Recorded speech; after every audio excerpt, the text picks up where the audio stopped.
السلام علیکم حضور. حضور میرا سوال تھا کہ اللہ تعالیٰ نے اتنے زیادہ مذاہب کیوں بنائے ہیں؟ اتنے زیادہ مذاہب کیوں بنائے ہیں؟ مذاہب کا بھی ایک ایولیوشن پتہ کیا ہوتا ہے؟ نہیں پتا؟ یہاں کب سے آئی ہوئی ہو؟ حضور 1 سال ہو گیا.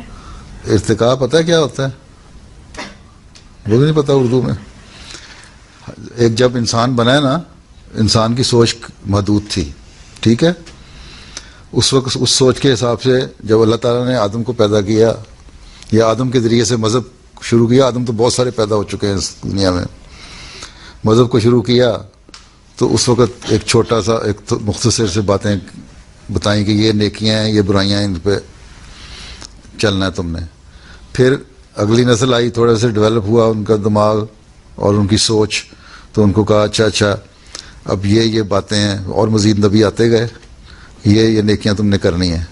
آخر مذہب کی جو مستقل ایک تسلسل سے اس کو ایوولوشن اس کا ہوتا رہا، اس کو اوپر لاتا رہا اللہ تعالیٰ، اس میں روشن خیالی دماغوں میں پیدا کرتا رہا. آخر میں جب دیکھا کہ انسان کا دماغ اس قابل ہو گیا ہے کہ ہر چیز کو برداشت کر سکے، ہر چیز کو سمجھ سکے، تو پھر حضرت صلی اللہ علیہ وسلم کے ذریعے سے ایک آخری شریعت لایا.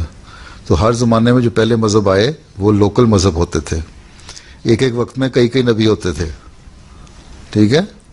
ایک وقت میں کئی نبی ہوتے تھے جو صرف اس نے لوکل ان علاقوں کے لیے یا اس ریجن کے لیے، اس شہر کے لیے ہوتے تھے، ٹھیک ہے؟ یا اس قوم کے لیے ہوتے تھے.